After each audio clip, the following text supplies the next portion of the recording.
Okay, welcome back. And now, good news to a lot of Nigerians at home and abroad for different reasons. The Federal Airports Authority of Nigeria, I guess, is sort of gearing up to sort of reopen following the minister's statement that shortly Nigeria airspace will be open. Soon.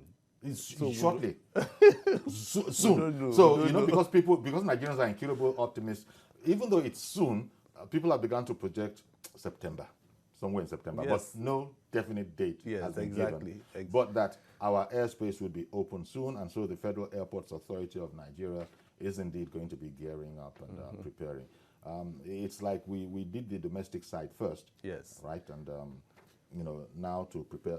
I don't know. We'll be speaking later on. We're working on it. We'll be speaking with Chuks Willimore. Mr. Willimore is an aviation journalist. In fact, I hear that Chuks is with us as we speak. Good morning, Chuks.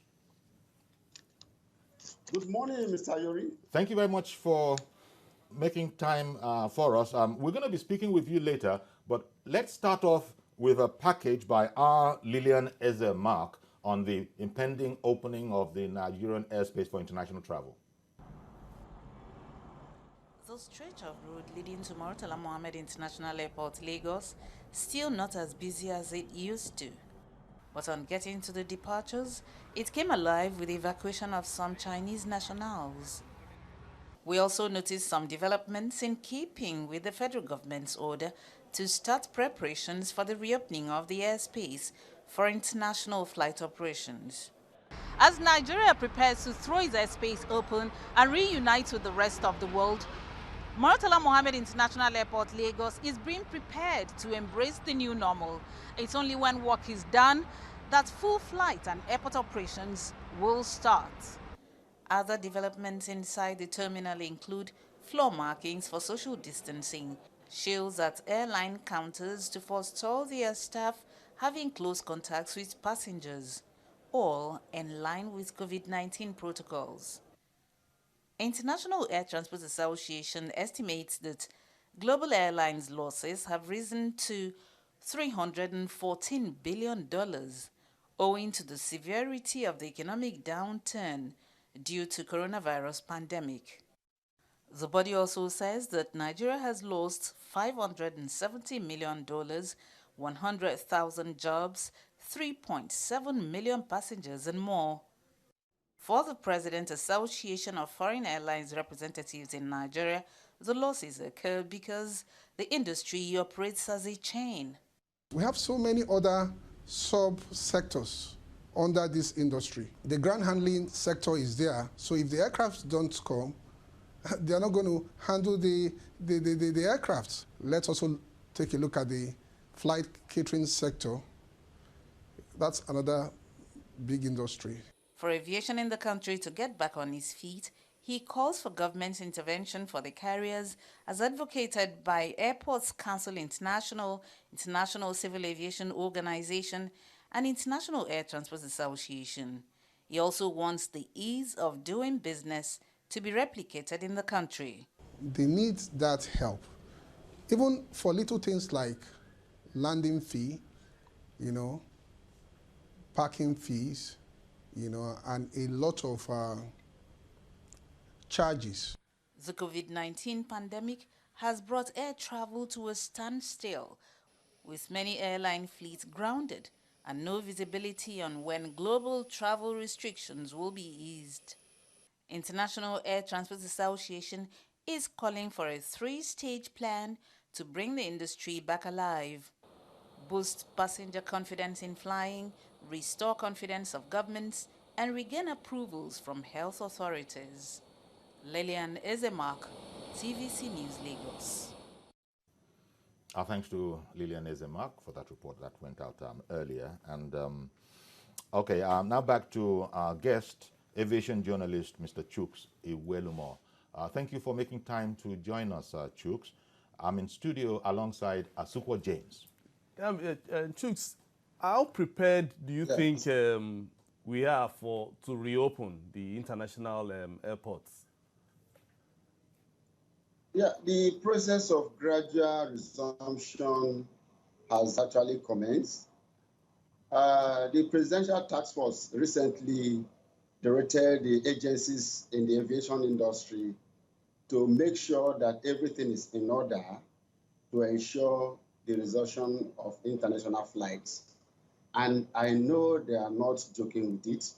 They are taking everything seriously so that the resumption will take effect seamlessly.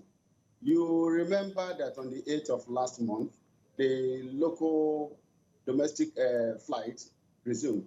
And as I speak now, about 14 airports have so far been opened for flights. And it's like a test case for the international flight operation.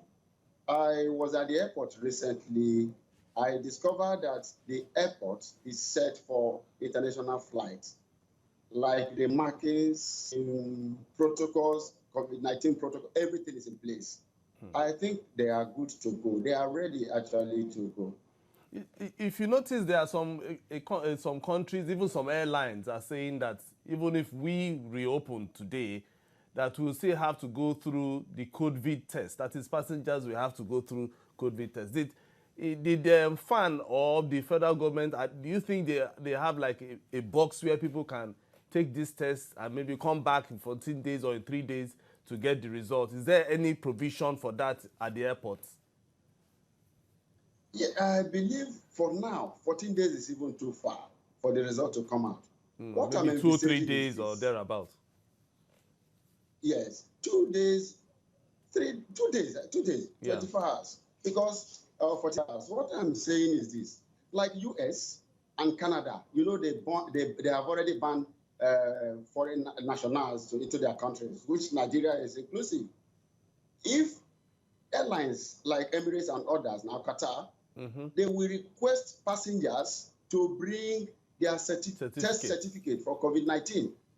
Yes, they will do that. Because what I expect the airport authority to do now is to liaise with the Presidential Task Committee to have a special testing unit at the airport. That means if we are to do that, passengers will now go to the airport 6 hours or 5 hours before their flight. And that result should be out 2, 3, 4 hours before your flight to enable you check-in. And you have to take their test certificate along with you. Because I know at your destination, you will be subjected to another screening after showing your certificate. So that is what I'm envisaging. And I hope they will do that, because flying is not going to be the same in the world again. The pandemic has come to stay until we are able to discover the vaccine for the pandemic. And if we discover the vaccine, it will look like what we are doing today with the yellow card vaccine too. You have to get your own card of COVID-19 when they have discovered the vaccine. I think that is the process, because for now, we are ready. But how ready are others? Because we should not rush because people have not been traveling and they want to open the international airports, they want to fly international flights. But we should consider the health of others and our own health too. If we are ready, is country B ready?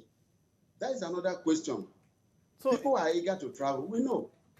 Yes, in terms of money, how will that compulsory test, impact on airlines, foreign airlines? Because if you want to, if a passenger wants to travel, he's now compelled to go through that test. So, and so many people will not want to go through that, stress of saying they want to go and line up to. So how is that going to impact on their finances? Yes, by the time they implement it, I know most airlines will like put it into their tickets. You will say maybe they have increased airfare.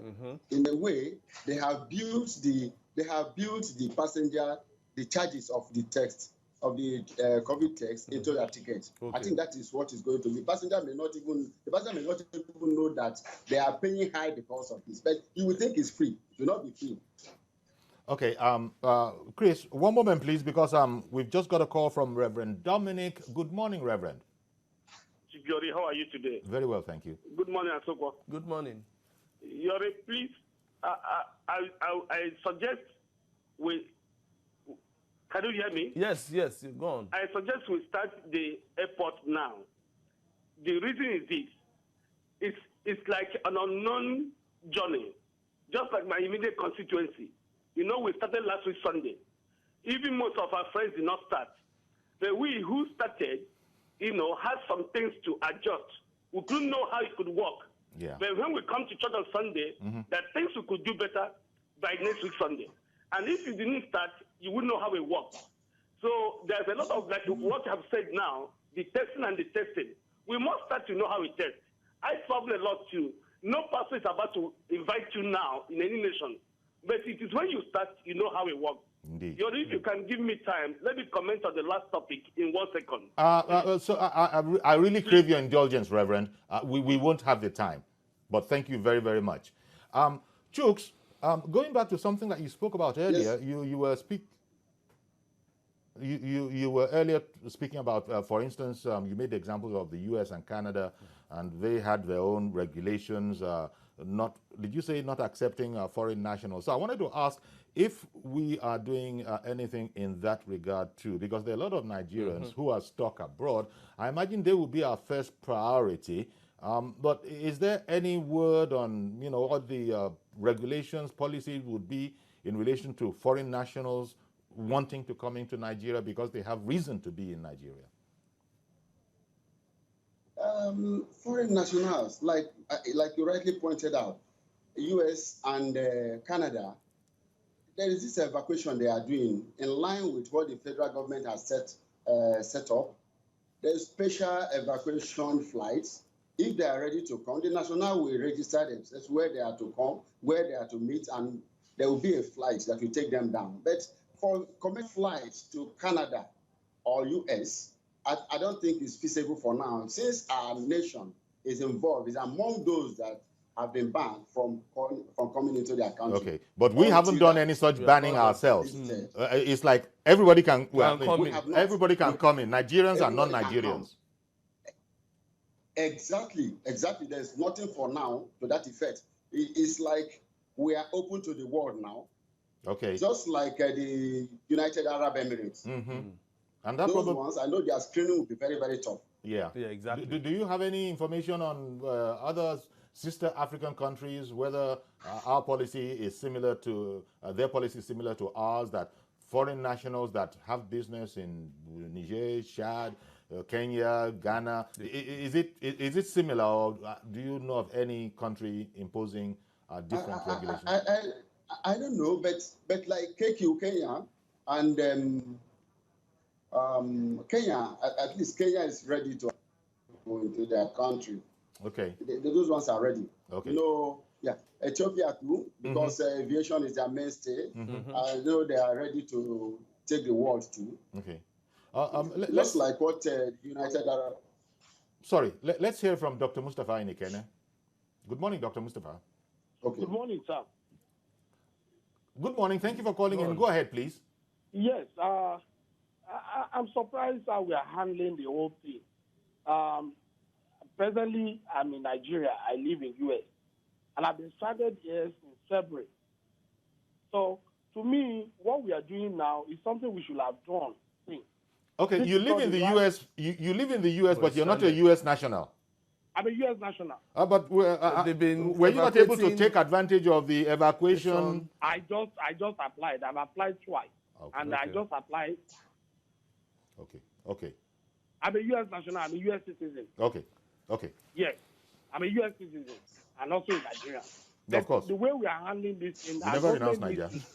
You never renounced Nigeria. There are so many Nigerians that are stranded there. I'm one of them. Yes. And as a technical person, it is wrong the way we are handling it. Now, the journalists are spoken very well. Things are in place. 6 hours is enough for everybody to just come in, take the test, or do anything, use the face mask. Even when you check the temperature, you should be able to detect that. Now, they are saying flights should not come in. Well, let's allow flights to go out. Those of us that want to leave Nigeria, our family are there, our job is there. things are there that we need to do. Okay. And if we look at it, we are really burning ourselves in Nigeria because our economy is bad. This thing is affecting us. Okay. So in your case now, even though Nigeria is opening up its airspace, we have opened up, but you will not be able to fly to your home in the U.S. For I've now. applied through the STEP program. Yeah. But, you know, I've applied through the airline as well, and it's been cancelled twice. But the truth is, the federal government needs to speed up this thing. All right. Over 10,000 Nigerians are here. But we've done what we can do. We are opening up. Oh, but the receiving countries have different policies. Exactly. You can't blame Nigeria. My brother, I will blame us. You know why I will blame us? There are things we can do that can help us. Okay. I see what you mean. Okay. Thank you very much for calling in. That here, Nigerians could come on, but well, the man did say he's Nigerian. He has dual citizenship. Because I know that the US, the UK, they've been evacuating their nationals, they have been a very exactly long time, and they keep doing that. But they still are because, perhaps there are many more applicants than they are actually able to receive. Because as Dr. Mustafa just said, he has applied twice. So that's the way. Chuks, if you are still with us, I was also looking at these foreign airlines. They've been grounded for like almost 5 months. So do you think the federal government, what do you think? Should the federal government be thinking of giving them like bailouts, of some sort, or loan of some sort, for them to at least start, business again and maybe stay afloat? But Chuks, one moment, please. Just before you go, let me bring in Ada, who is in Jos and has called in. Good morning, Ada. Morning. It's a good idea to reopen because the airspace, because this pandemic has come to stay with us, and we have to have a way of living with it. But now my worry is this: there's so much job loss in this sector. Yeah. What is the government doing to give them some stimulus package and all that? I heard some of them, the pilots, they were all, screaming on the air and all that. Some of them have been sacked. Why can't there be some stimulus package and then they renegotiate too with the airliners and then, arrive at a kind of salary they will place them on until things are normalized. Or if not, we're going to have so much loss from jobs. It's really unfortunate. And this pandemic, let us take responsibility. It has come to stay, and it is for real. This idea of living in denial should stop. Okay. Get it right sometime someday. God bless Nigeria. Let's not give up on this country. Thank you very much, Ada. But that was a pretty unkind cut. I don't think we're living in denial. We're taking it as seriously as it deserves. I think there are some people. Okay, that was at that sense. Yes. That the generality of the public don't seem to be like encouraging. some people, it's business as usual. Jukes, did you want to comment on Ada's, position? Yes. She talked about to help the airlines. Yes. That's right. Yes. The airlines, the pilots, the staff. To help the airlines in the form of palliative. Mr. Yori, I'm surprised that aviation being the worst hit by COVID-19 pandemic, the federal government is yet to do something for the industry. It's so painful. Hundreds of thousands of jobs have been lost. Billions of naira has been lost. And nobody is saying anything about it. Even though it is a global, situation. It's a thing. Yeah. Pilots unfortunately, pilots are losing their jobs around the globe. Pilots are actually doing whatever they can. Some passenger pilots are going into cargo. All sorts of. It's a global situation. But what is your idea, following in Ada's trend, of what we might be able to do, perhaps as exemplified from what has been done in other countries for the aviation industry? For the aviation industry, the government should come to the aid of the airlines by helping them. They need to be helped. The first speaker said, I listened to Nwokoma, the Association of Foreign Airlines of Nigeria, speaking, and he said, Faan can let go with parking fees and other taxes that they levied them. Okay. By so doing, you will at least relieve the airline of this burden, because you pay landing and parking fees always. If you consider them, you have done well for them, because 170 pilots were sacked 2 weeks ago. But thank God for the meeting held yesterday. EPIS promised to recall the pilots that were sacked, while we are still waiting for that of Houston. Okay, maybe, I don't know, is it important when you talk about pilots being sacked, maybe pilots being, is it sacked or dropped? With what we have, sacked, they use sacked. Okay, they use sacked. I think Ayo is on the line. Let's say, good morning, Ayo. Good morning. Okay, good morning. Calling in from London, the UK. Good morning. Good morning. Good morning, Mr.